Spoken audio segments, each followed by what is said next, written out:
Alhamdulillah nahmaduhu wa nasta'inuhu wa nastaghfiruh wa na'udzu bihi min shururi anfusina wa min sayyiati a'malina may yahdihillahu fahuwal muhtadi wa may yudlil fala hadiya lahu wa asyhadu an la ilaha illallah wahdahu la syarika lahu wa asyhadu anna Muhammadan abduhu wa rasuluh alladzi la nabiyya ba'dah amma ba'du. Hadirin ikhwatul iman sidang jemaah yang dimuliakan oleh Allah Subhanahu wa taala, antara ismun nama dengan musamma pemilik nama selalu ada korelasinya, selalu ada kaitannya. As-salat secara bahasa maknanya doa. Secara istilahi, sholat adalah ibadah yang berisi perbuatan dan ucapan yang diawali dengan takbir dan diakhiri dengan salam.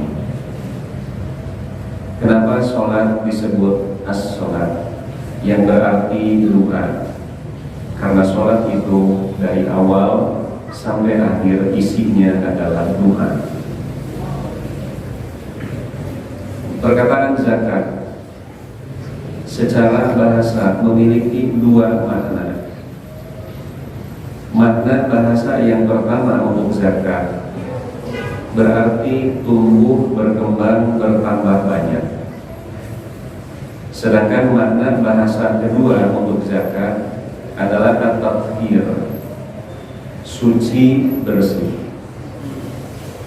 Sedangkan secara istilahi, zakat adalah i'ta'u juz'in mahsusin, mengeluarkan bagian tertentu, min malin mahsusin, dari harta tertentu, bisyara'ita mahsusatin, dengan aturan-aturan tertentu, limustahiqihi, dan dibagikan untuk orang-orang tertentu yang disebut mustahik.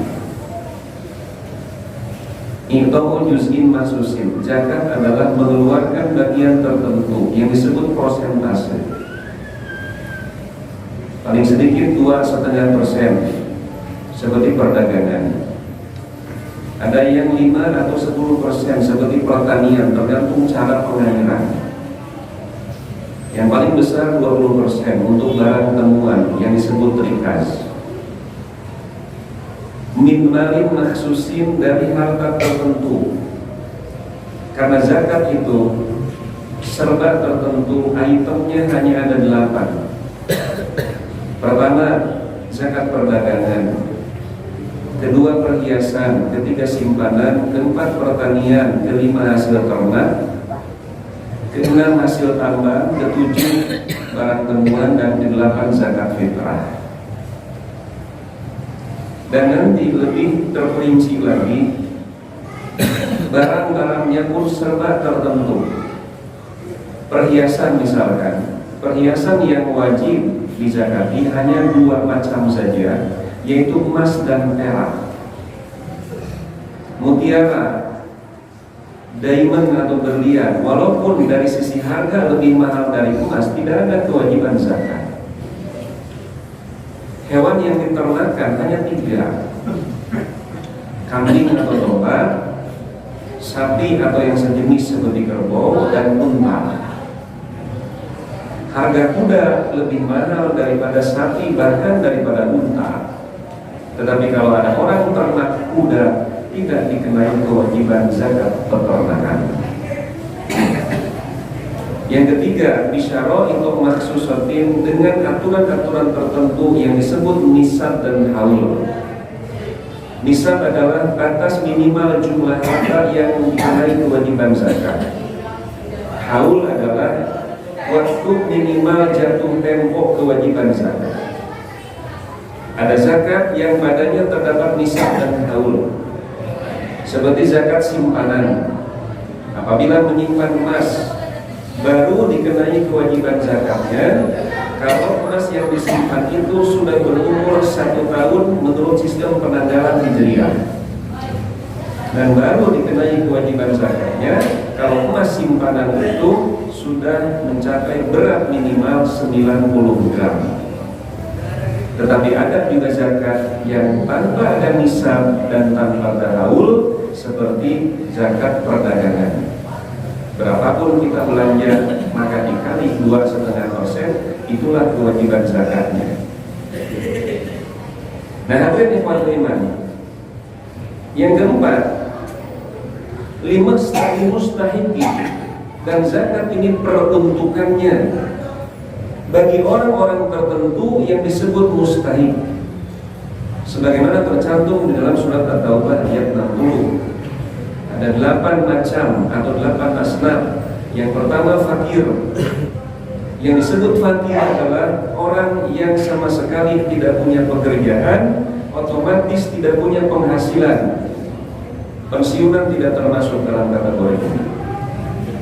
Yang kedua miskin. Yang disebut miskin adalah orang yang punya pekerjaan, tetapi hasil kerja sehari tidak mencukupi kebutuhan primer sehari. Amilin, petugas zakat, mu'alaf, orang yang baru memeluk Islam dan hatinya perlu dikokohkan. Rikob, untuk membebaskan hamba sahaya. Gorimin, orang yang tenggelam dalam hutang, ada keinginan untuk bayar tetapi tidak ada kesanggupan untuk bayar, dan dengan catatan hutangnya bukan karena maksiat. Kemudian Ibnu Sabil, orang yang mengadakan perjalanan lalu dia kehabisan bekal dan kesulitan untuk mengambil harta di kampungnya. Dan yang ke-8 adalah sabilillah, segala sesuatu yang bisa menghantarkan kita kepada keridhaan Allah. Barakallahu li wa lakum. Alhamdulillah wa syukru ala ni'matillah. Wa asyhadu an la ilaha illallah wahdahu la syarika lah.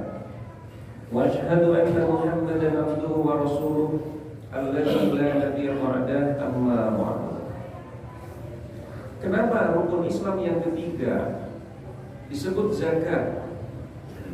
Apabila melihat makna bahasa yang pertama, zakat berarti tumbuh, berkembang, bertambah banyak.